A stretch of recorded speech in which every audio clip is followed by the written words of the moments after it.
Welcome. Today I wanted to narrate for you the case of Pleasant Pruitt. Very odd name, I know. And it's a case that happened way back in the late 1800s. They stated the following on Wikipedia. Pleasant Pruitt was an American serial killer who murdered 3 subsequent wives. Although he was never charged with the murders of his first and second spouse, he eventually killed his last one as well before opting to end his life to evade justice. So we're dealing with someone that clearly didn't like his wives. We've all been there, done that. You date the wrong person, you marry the wrong person, you decide you had enough of them, you just take them out. Well, I certainly hope that isn't the case for you, that you're not one of those people. I haven't tried it myself, and I never will, I hope. But some people do. So what do they have to say about Mr. Pruitt? Well, let's go over the details together. Pruitt came from an old but wealthy Protestant family in his hometown of Edinburgh.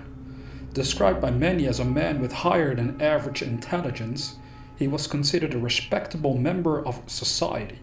While still a young man, he swooned and soon married a Miss Van Meter from Rushville, who gave birth to 4 children: Alice, Leslie, Ethel, and Clyde. All of them later moved to Indianapolis. The family was regarded as an ordinary and happy one, with Pruitt at the helm of it. They were definitely ordinary and happy. If this has ended in death, makes total sense. Appearances can be deceiving after all. Now what about the murders? Well, they wrote here his first wife occurred in 1888. The first Mrs. Pruitt suddenly died from poisoning. This event shocked the citizens of Edinburgh, but no suspicion was directed at Pleasant at all. His seemingly righteous way of living prevented any investigation into the matter, leaving the people to wonder if the death was just a simple accident. Mrs. Pruitt's death remained an unsolved mystery, and Pleasant continued living as a respected and honorable man. A year or 2 after her death, Pleasant met and married Naomi Hoffman. The Pruitt household seemed to have returned to its previous happy state, but not for long. In 1896, the Edinburgh community was shocked yet again when it was learned that Pleasant had accidentally killed his wife. Yes, they literally wrote that he had accidentally killed his wife. The grieving farmer explained that he had been cleaning and loading his shotgun in the rear of the house when the weapon accidentally fired. Naomi, who was in the summer kitchen, was struck and instantaneously killed. This claim did not satisfy the neighbors, who recalled the first wife's death and demanded that the authorities start an official investigation into the matter.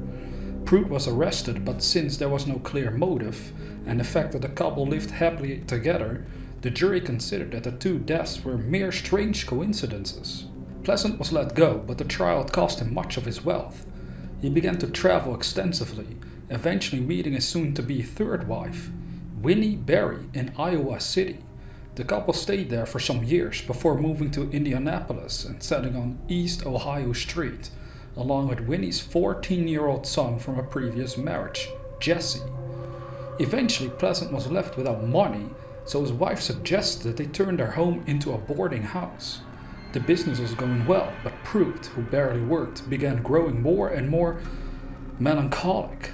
His worsening behavior resulted in him having problems with how the house was managed, which caused some boarders to leave, and thus quarrels between him and his wife began. No longer feeling love towards her, Pleasant began plotting to kill her. On October 9th, 1902, not long after Jesse went to school and after the same old arguing was going on, Winnie went down to the basement to work over a washtub. Pleasant supposedly followed her down there, only to renew their quarreling. In the heat of the moment, he attacked his wife, grabbing a nearby knife. He stabbed her twice to the heart while still hitting her in the face. Her face was horribly disfigured, with both her eyes punched out of their eye sockets. Pruitt left the basement with the likely intention to escape immediately. For an unknown reason, he returned to the basement with a fully loaded .38 Bulldog revolver and subsequently committed suicide by shooting himself in the head, his body falling on top of his deceased wife. This is taking a horrible turn for the worse. This sounds absolutely tragic in a way as well.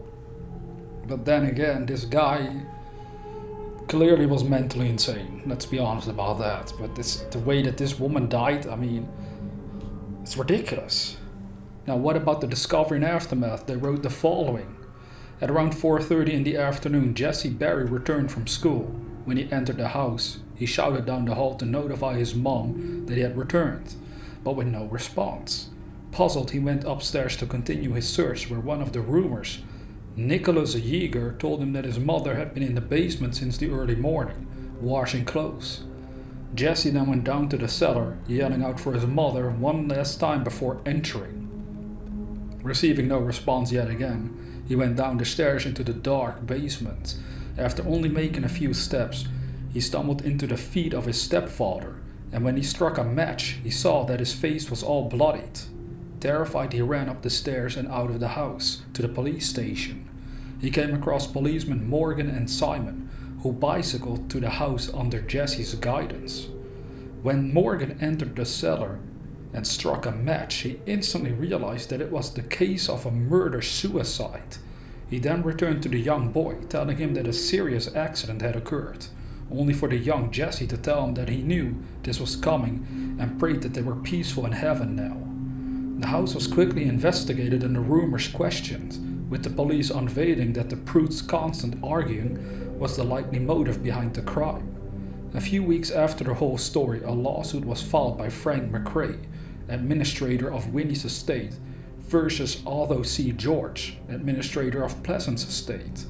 The case was for whom would receive the properties, as they could not be given to a young man like Jesse, and the two men argued over who lived the longer, the victim or the perpetrator. The outcome of this lawsuit is at present unknown. Well, that's too bad, because who wouldn't want to live in a house where there was a murder-suicide in the basement? I think one strange detail about all of this is that there apparently were people in the building that knew that his mother was in the basement washing clothes, so you would think they would hear a revolver going off when the guy committed suicide, but maybe I'm wrong on that. Maybe this guy that knew that his mother was in the basement left for a little while himself before she went down there, so perhaps that's why he never noticed it. Or perhaps the building was so big that it's easy not to hear a thing coming from the basement. I don't know. I just thought that was a strange detail about this case. Maybe you agree with it, maybe you don't. Regardless, this was a case that happened over 100 years ago, and it sure is a wild one.